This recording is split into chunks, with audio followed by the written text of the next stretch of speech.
गूंजती हुई चीख, एक अनसुनी कहानी, नया घर, नई शुरुआत।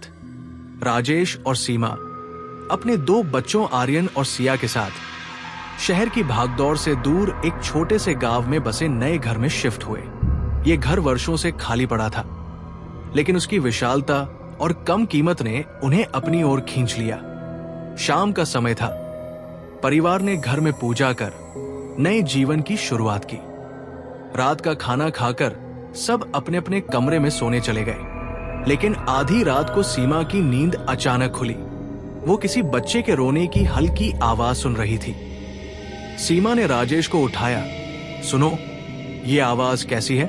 कोई बच्चा रो रहा है। राजेश ने ध्यान से सुना, लेकिन कुछ भी साफ सुनाई नहीं दिया। शायद तुम्हें सपना आया होगा, कहते हुए वो फिर सो गया।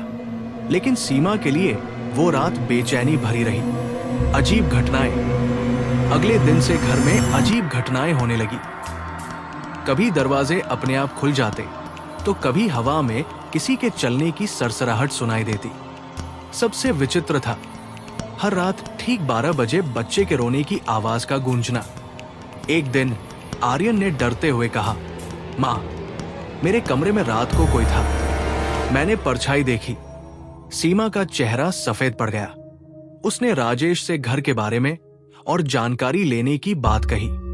राजेश ने गांव के पुराने सरपंच चाचा रामलाल से मिलने का निश्चय किया। डरावना सच, रामलाल ने जब घर का नाम सुना तो उनका चेहरा गंभीर हो गया। उन्होंने बताया, ये घर दशकों से खाली है। इस घर में एक परिवार रहता था, जिनकी एक नन्ही बच्ची थी। कहते हैं बच्ची की रात में अचानक मौत हो गई थी। मां बाप ने उसे बगीचे में दफना दिया। इसके बाद वो परिवार भी अचानक गायब हो गया।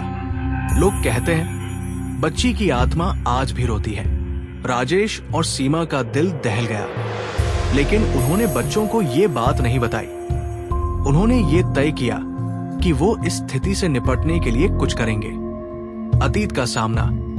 अगली रात सीमा ने खुद उस रोने की आवाज का पीछा करने की ठानी।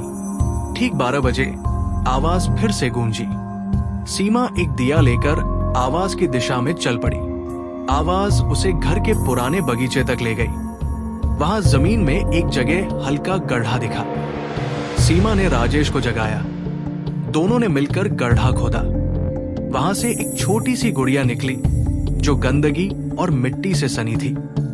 उसी समय घर के अंदर से आर्यन और सिया की चीख सुनाई दी। दोनों भागते हुए बच्चों के कमरे की ओर दौड़े। कमरे में दीवारों पर बच्चों के छोटे छोटे हाथों के निशान उभर रहे थे। सिया रोते हुए बोली, माँ, वो बच्ची यहाँ है। वो मुझे कुछ कहना चाहती है। आत्मा की शांति। सीमा ने समझा कि ये आत्मा किसी संदेश के लिए परेशान है। उसने और राजेश ने मिलकर गांव के पंडित को बुलाया। पंडित जी ने घर में पूजा रखवाई और कहा कि बच्ची की आत्मा को शांति देने के लिए उसके माता पिता का नाम लेना जरूरी है।